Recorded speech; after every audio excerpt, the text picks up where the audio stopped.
Bill, what do the huge contracts mean to your organization, and is it perhaps getting too difficult for small and mid-market teams to compete? Okay, first, my reaction to the contracts.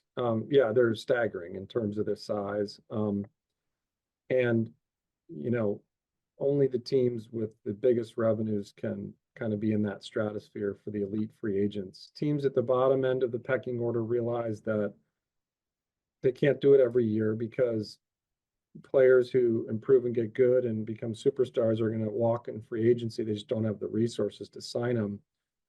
So they develop their kids and they work hard on the draft, collect draft picks, whatever it is, to create a window of competitiveness. And then maybe they dip into the free agent pool to try to keep momentum going. Is it time for a salary cap in Major League Baseball? I'm a proponent of whatever system changes would create a more competitive, balanced situation.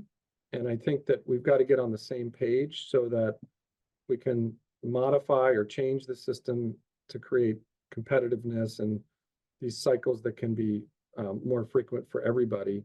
We are in a smaller market, but we punch above our market size because of the great fan support we have and great history and tradition. And we actually also have a pretty large secondary market, I'll call it, outside of St. Louis. If you drive a couple hundred miles in any direction, you're still in Cardinals country, and that outer market sort of adds up to sort of a secret weapon for us. Where does that put us in terms of a competitive cycle? Well, we had bucked that cycle for many, many years. I've had a competitive team, like you said, for 20 plus years.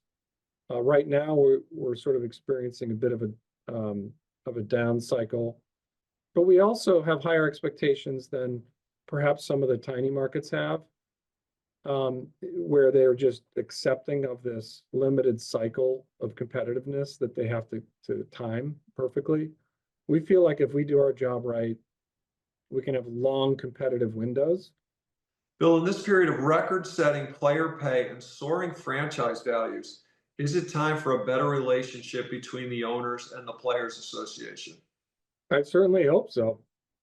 Yeah, I mean, look, I think what needs to happen is both sides need to walk in the other's shoes a little bit, and yeah, it's time. I mean, I think this cycle of CBA labor wars, I would love for that to come to an end. When a league is in labor equilibrium, it will thrive.